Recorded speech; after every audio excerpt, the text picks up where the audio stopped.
ഇവിടെ ഒരു പൂരം നടക്കുന്നുണ്ട്, മണ്ണാർക്കാട് പൂരം. ആ കാണപ്പെട്ടടുത്ത കാഴ്ചകളും കാര്യങ്ങളൊക്കെ ഒന്ന് കാണാം.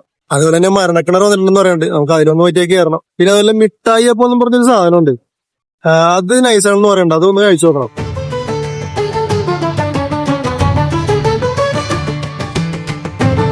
അങ്ങനെ നമ്മൾ മണ്ണാർക്കാട് പൂരം നടക്കുന്ന ക്ഷേത്രത്തിൽ എത്തിയിട്ടുണ്ട്. 2 ദിവസം കൂടിയാണ് ഇനി പൂരം ഉള്ളത്. ഈ ഒരു ക്ഷേത്രം വള്ളവനാട് ക്ഷേത്രം, ഉദിയർകുന്ന് ക്ഷേത്രം എന്നൊക്കെയാണ് അറിയപ്പെടുന്നത്.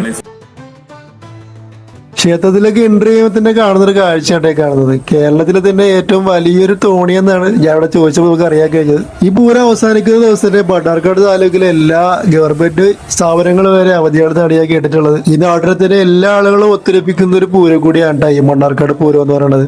ഇനി നമുക്ക് നേരെ പോകുന്നത് മരണക്കിണർ കാണാനായിട്ടാണ്. പൂരം അവസാനിക്കാനായിട്ട് ഇനി ഒരു ദിവസം കൂടിയുണ്ട്, എന്നിട്ട് അത്യാവശ്യം നല്ല തിരക്ക് കൂടെ ഉണ്ട്.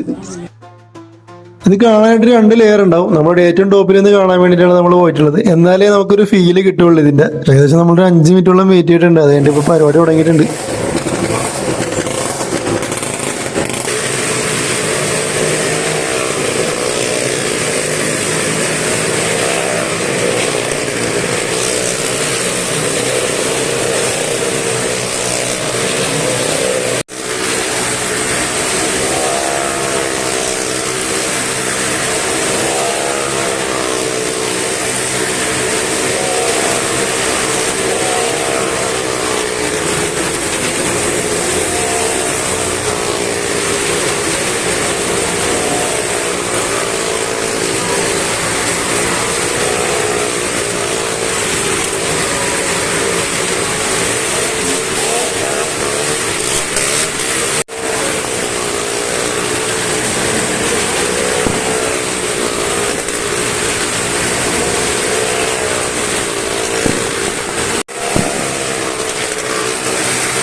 അങ്ങനെ മരണക്കിണറൊക്കെ ഉണ്ട്. നമ്മൾ വീണ്ടും ക്ഷേത്ര ഗ്രൗണ്ടിൽ എത്തിയിട്ടുണ്ട്. ഇനി നമുക്ക് പോകേണ്ടത് നമ്മൾ നേരത്തെ പറഞ്ഞ മിഠായിയപ്പം കഴിക്കാൻ വേണ്ടിയിട്ടാണ്.